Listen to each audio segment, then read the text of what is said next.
On a tendance à dire que nous avons l'âge de nos artères. L'hypertension artérielle est le reflet de l'état de ces artères.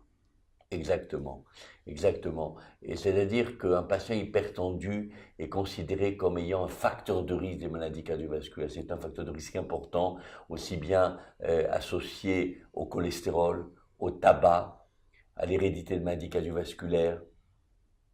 Donc tous ces éléments vont placer le patient comme sujet à risque. À risque de quoi? De maladies cardiovasculaires, notamment d'angine de poitrine, d'infarctus du myocarde, et nous y reviendrons après, d'insuffisance cardiaque.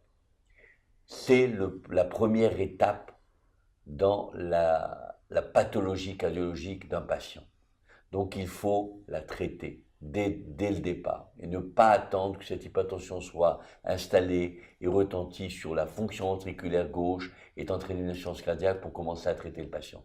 Il faut le convaincre de l'importance du traitement. Ce n'est pas toujours évident parce que l'hypertension est parfois, comme je vous l'ai signalé, asymptomatique. Le patient se sent bien. Il est même un petit peu dopé par son hypertension. L'hypertension dope une patient, dope un patient, lui donne des capacités un peu